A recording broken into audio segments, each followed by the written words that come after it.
Pemirsa, sejak ditetapkannya kenaikan harga BBM justru berimbas pada naiknya sejumlah kebutuhan bahan pokok. Hal ini berdampak kepada buruh yang saat ini belum mengalami peningkatan pendapatan. Lalu bagaimana nasib buruh ke depannya? Bersama saya Nomi Tobing dan Suryali Santoso, berikut liputannya. Pergantian setiap rezim pemerintahan nyatanya tidak mengubah sedikit pun kebijakan terkait kenaikan BBM. Seolah sudah menjadi tradisi, kenaikan harga BBM selalu terjadi. Rencana kenaikan BBM sendiri telah lama menjadi perbincangan publik. Bahkan sebelum resmi dinaikkan, antrian BBM telah terjadi di sejumlah wilayah. Barulah pada awal September 2022, pemerintah akhirnya mengumumkan keputusan menaikkan harga BBM dengan dalih mengalihkan subsidi BBM yang selama ini dinilai kurang tepat sasaran. Pemerintah telah berupaya sekuat tenaga untuk melindungi rakyat dari gejolak harga minyak dunia. Saya sebetulnya ingin harga BBM di dalam negeri tetap terjangkau dengan memberikan subsidi dari APBN. Tetapi anggaran subsidi dan kompensasi BBM tahun 2022 telah meningkat 3 kali lipat.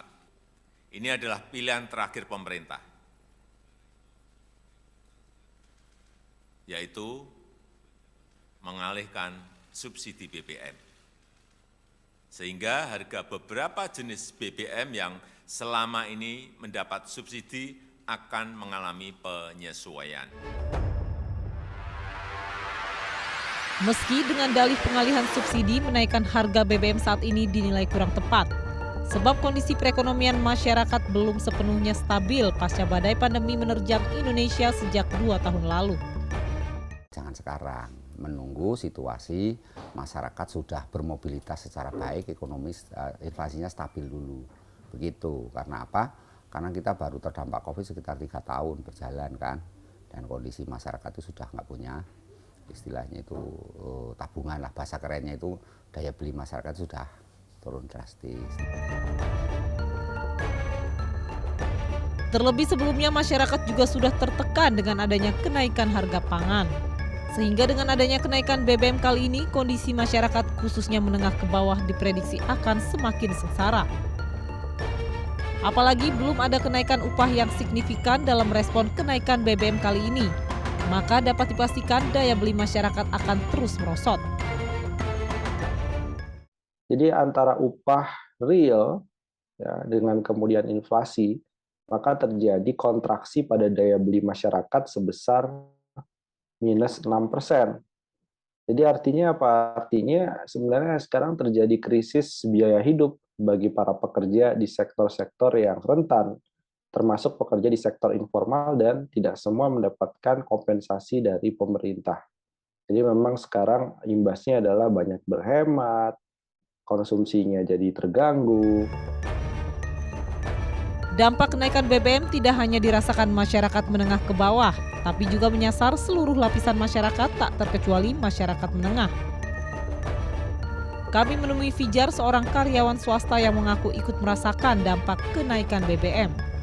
Ibu 2 anak ini kini lebih sering menggunakan transportasi umum ketimbang menggunakan kendaraan pribadi untuk menuju tempat bekerja.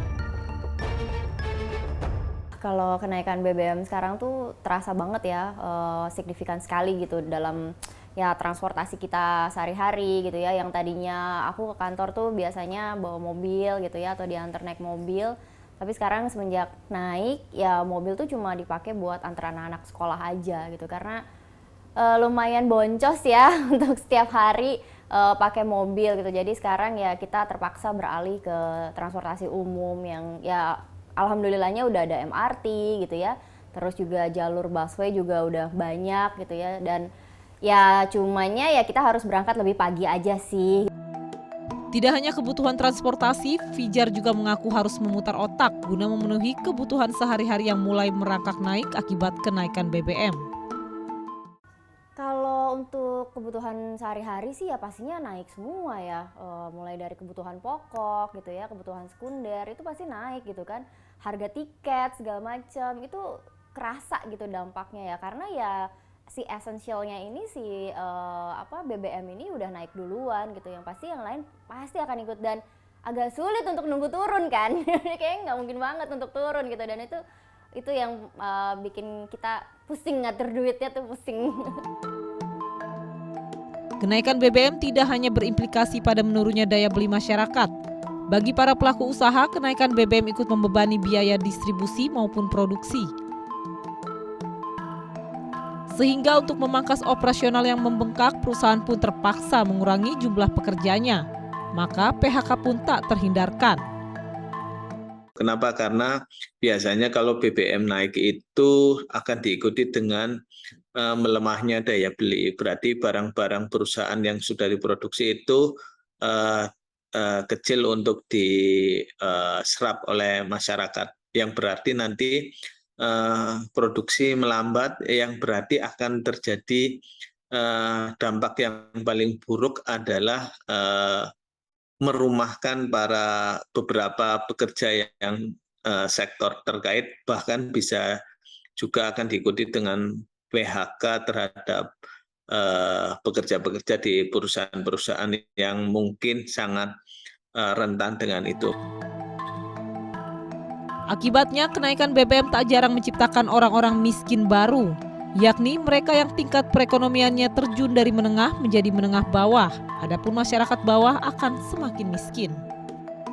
Jadi kemiskinan ekstrim itu sangat tumbuh kan, karena apa? Karena mereka-mereka ini yang dulunya tidak mampu sudah karena pandemi Covid, mereka banyak yang di PHK, banyak juga mereka yang pekerjaannya terpaksa hilang. Nah ini sekarang dengan harganya BBM naik, otomatis mereka pengusaha kecil-kecil itu sudah kelengar itu. Kenaikan harga BBM nyatanya tidak ikut direspon dengan adanya kenaikan upah. Para buruh pun mengaku semakin kesulitan memenuhi kebutuhan sehari-hari.